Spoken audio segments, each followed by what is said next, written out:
Welcome sa Cloudy Movie Recap. Ang series na ikukwento natin ngayon ay ang Dragon the Nine Realms. Halina't simulan na natin. Si Tom ay isang teenager na may matinding hilig sa mga kwento tungkol sa mga dragon. Ngunit lumaki siya na palaging sinasabihan ng kanyang ina na ang mga ito ay mga nilalang nakathang isip lamang at matatagpuan lamang sa mga alamat at kwento. Isang araw, isinama siya ng kanyang inang si Olivia, isang geologist, sa isang helicopter tour upang makita ang Seren Fissure, isang lugar na may malalaking ilog ng lava. Pagkatawid nila sa lugar, dumating sila sa punong tanggapan ng proyektong aari at sinalubong sila ni Ginang Wong, na humiling sa kanyang anak na babae na samahan si Tom. Nang dumating ang ibang mga estudyante sa headquarters, sinalubong sila ni Philly, ang hepe ng seguridad, na bumati sa kanila sa International Center for Excavation Research and Investigation. Dinala ang grupo sa visitor center, ngunit lihim na lumihis si Tom upang makapunta sa mga bawal na lugar ng pasilidad. Habang inoobserbahan niya ang fissure, napansin niya ang tila kidlat na papalapit, at kasunod nito ay isang lindol.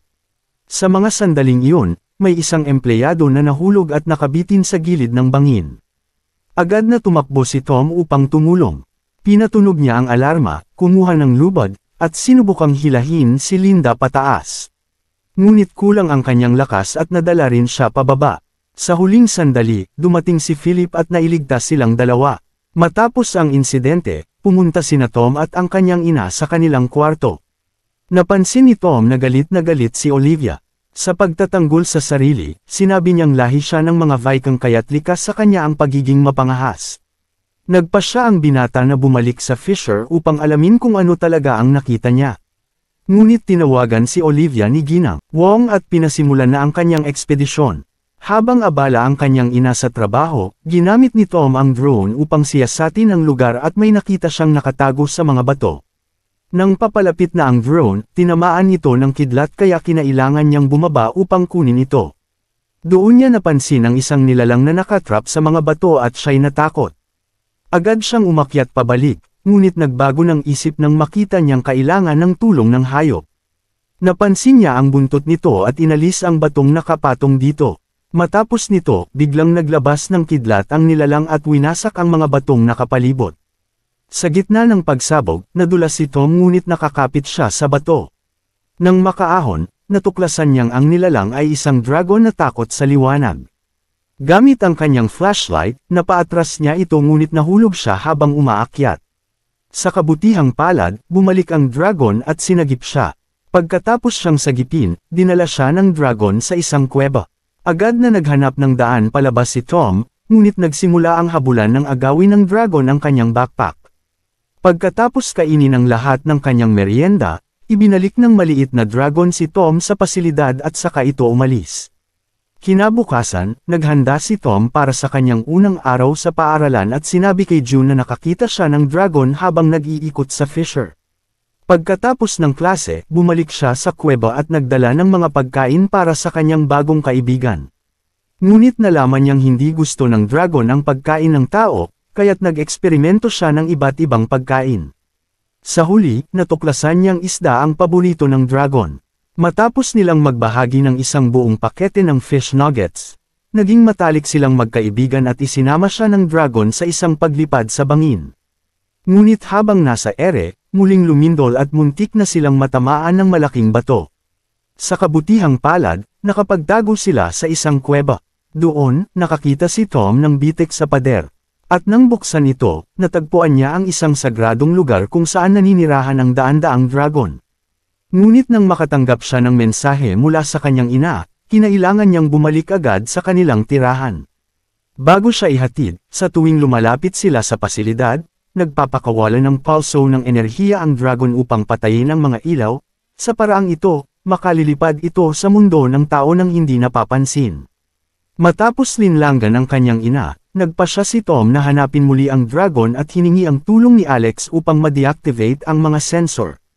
Sa tulong nito, matagumpay niyang nalusutan ang security system ng pasilidad at nakalabas ng hindi napansin. Ngunit hindi alam ng binata na sinusundan pala siya ni June, na sabik makita ang isang dragon sa personal. Nang makita ni June ang nilalang sa unang pagkakataon, labis ang kanyang tuwa. Doon niya nalaman na pinangalanan na ito ni Tom ng Thunder. Agad na kinuha ni June ang kanyang cellphone upang kuhanan ng litrato ang hayop, ngunit pinigilan siya ni Tom at sinabing hindi dapat malaman ng kahit sinong miyembro ng Akaris ang tungkol sa pag-iral ni Thunder dahil tiyak na huhulihin ito para sa pag-aaral.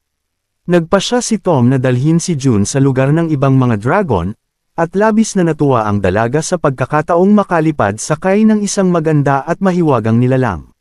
Nang makita niya ang isang mundo na puno ng mga dragon, nagulat si June sa kabaitan ng mga ito dahil akala niya ay mababangga silang lahat. Ngunit di nagtagal ay natuklasan niyang hindi lahat ng nilalang doon ay mabait, dahil inatake siya ng mga dragon na kumakain ng kristal. Sinubukang tulungan ni Thunder ang mga kabataan na makatakas, ngunit sila'y tinamaan ng mga bala at napilitang magtago. Sa kanyang pagtakas, napadpad si June sa isang ilalim ng lupa na lawa kung saan niya nakilala ang isang dragon na may 2 ulo, at nagpasya siyang sanayin ito. Habang si June ay nakikipagkaibigan sa mga dragon at nag-iisip ng paraan upang makatakas mula sa ilalim ng lupa bago sila madurage ng lindol, sina Tom at Thunder ay nasa isang misyon upang itaboy ang mga gem breakers na patuloy silang hinahabol. Sa tulong ni Nawo at Wei, nakabutas sila ng butas sa kisame at muli nilang nakasama ang kanilang mga kaibigan. Sama-sama silang lumabas ng kuweba. Sa kanilang paglalakad, narinig ni na Tom at June ang sigaw ng tulong mula sa isang gem breaker at nagpasya silang bumaba upang tumulong. Sugatan ang nilalang at hindi na makalipad kaya bumalik sila sa pasilidad upang kumuha ng first aid kit.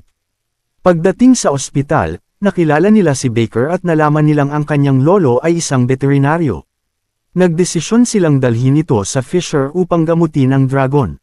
Sa tulong ng kanilang grupo, nagawang lapitan ni Baker ang dragon at bigyan ito ng pampakalma. Tinulungan niya ito sa mga sugat at unti-unting nakuha ang tiwala ng hayop. Nang matanggal niya ang isang kristal sa pakpak nito, tumigil sa pagkirot ang dragon at naging kaibigan niya ito. Tinawag ni Baker ang bagong kaibigan na Plowhorn. Biglang lumitaw ang 3 dragon na unang umatake kina Tom at June, at sinugod ang sugatang dragon. Sa galit, tinangkang takutin ni Baker ang mga ito ngunit siya ang naging bagong target.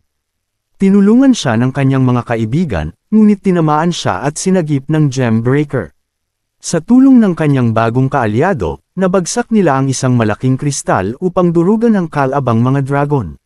Ngayon na may partner na siya, nagsimulan ng isang magandang pagkakaibigan sina Baker at Plowhorn. Naglakad-lakad sila sa Fisher ngunit muntik silang mahuli ng isang helicopter mula sa Ares. Upang hindi sila makita at mahuli, nagsanay ang mga kabataan ng escape tactics at tinuruan ang kanilang mga dragon na gamitin ang kani-kanilang kapangyarihan. Bilang panlinlang, sa puntong iyon, napansin ng grupo na may paparating at nalaman nilang malapit nang madiskubre ni Alex ang kuweba. Nang makita na niya ang mga dragon, inimbitahan siya ng 3 na sumali sa kanilang grupo ngunit tumakbo siya at kinailangan nila siyang habulin. Pag-uwi niya, natakot si Alex at sinubukang kumbansihin ang sarili na panaginip lang ang lahat. Ngunit bigla niyang napansin na may presensya sa loob ng kanyang bahay, isang dragon na may kakayahang magkubli. Agad siyang tumakbo para humingi ng tulong, at paglabas niya ng bahay ay nakita niya ang kanyang mga kaklase. Nang matuklasan ni Tom ang tungkol sa Invisible Dragon, sinubukan niya itong hulihin ngunit lalo lamang niya itong natakot at napaalis. Kaya naupo siya at hinayaang lumapit ang hayop. Sa huli, iniabot ni Alex ang kanyang kamay at lumapit ang dragon na pinangalanan nilang Feathers. Kinailangan ng grupo na ibalik ang kanilang mga dragon sa kuweba. Gamit ang fog breath ni Nawo at Wei, nalinlang nila ang mga gwardya. Nakahinga ng maluwag ang mga kabataan at masayang pinanood ang kanilang magagandang dragon na parang isang tunay na pamilya. Kinagabihan, habang natutulog si Tom, ginaisang siya ng isang matinding lindol, ang pinakamatindi mula nang dumating sila sa istasyon. Ipinabatid kay Olivia ang patuloy na paglalan ng mga pagyanig. Napagtanto niyang kung magpapatuloy ito, maaaring gumuho ang buong pasilidad at mahulog sa Fisher. Bilang solusyon, binalak ng geologist na pasabugan ang loob ng Fisher upang sirain kung anumang sanhi ng mga pagyanig. Nang marinig ito, agad na nag-alala si Baker dahil maaapektuhan ang kuweba ng mga dragon. Biglang dumating si Wilma Sedin at sinabi na ang plano ni Olivia ay lalo lamang makakasira sa pasilidad. Ngunit dahil kilala si Olivia bilang isang respetadong siyentipiko, Nagpasya silang sundin ang kanyang plano at magpadala ng probe sa madaling araw upang pasabugan ang lugar. Nagmadaling pumunta ang mga kabataan sa kuweba upang bigyang babala ang mga dragon. Nang masigurong ligtas ang lahat, nagpasya si Tom na ipadala sila sa Hidden World upang hindi sila madamay kung guguho man ang kuweba. Pagkatapos ng pagsabog, maaari na silang bumalik. Ngunit sa paglabas nila ng kuweba, hinarap nila ang isang dambuhalang nilalang, ang siyang sanhi ng mga pagyanig. Agad nilang naisip na nasa panganib ang kanilang mga magulang dahil kung bababa ang mga ito sa fissure, tiyak na masasalubong nila ang halimaw. Nagpasya sina Tom at June na bumaba sa tubo upang humingi ng tulong sa kanilang mga dragon. Pagdating sa entrada ng Hidden World, natuklasan nilang natabunan ito ng mga bato. Ginamit ni Tom ang martilyo upang sirain ito, at sa sandaling iyon, naramdaman ni Thunder ang presensya ng kaibigan at pinakawala ng kanyang kidlat upang buksan ang daan.